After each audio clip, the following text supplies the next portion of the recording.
Yes!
So welcome back to the channel. As you may have seen from the intro, we got a Summit box.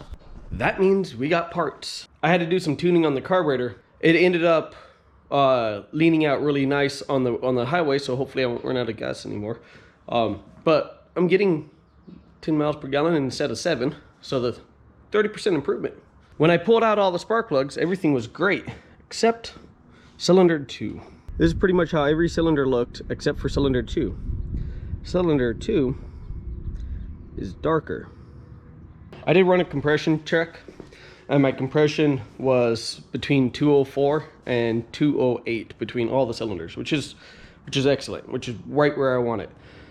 So that only leads me to believe that there's a wire or plug issue. So we're doing a little upgrade today. I don't know how many of you guys know what an E3 spark plug is, but they look a little different.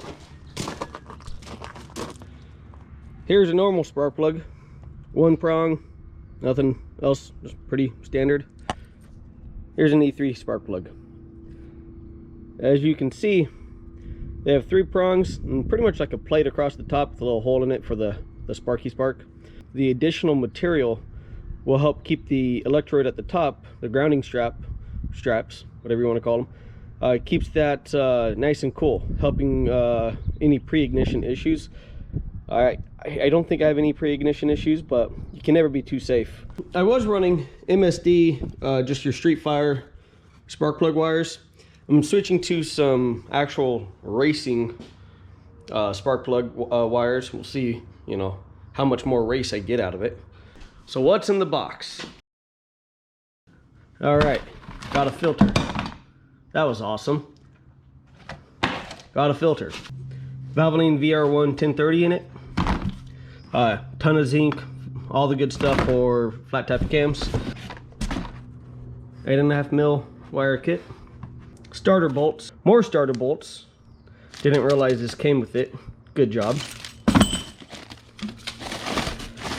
Got one of these little high torque starters. So our goal for today, get the car running again. I'm not doing the starter today. We might set the rev limiter to 6,500 now. Get it up there a little bit more. I've been pretty conservative at 5,500. We're going to go to 6,500 and eventually probably like 7,200 as the final RPM. We'll see how the engine does. It should be good in a little bit excess of 7,200, but I should run out of power at like 6,800. So we'll find out. But let's get to it.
Well, folks, that's a wrap.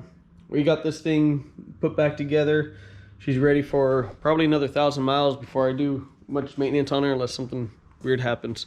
Enjoy some footage of me driving like an asshole. I mean, driving like a nut.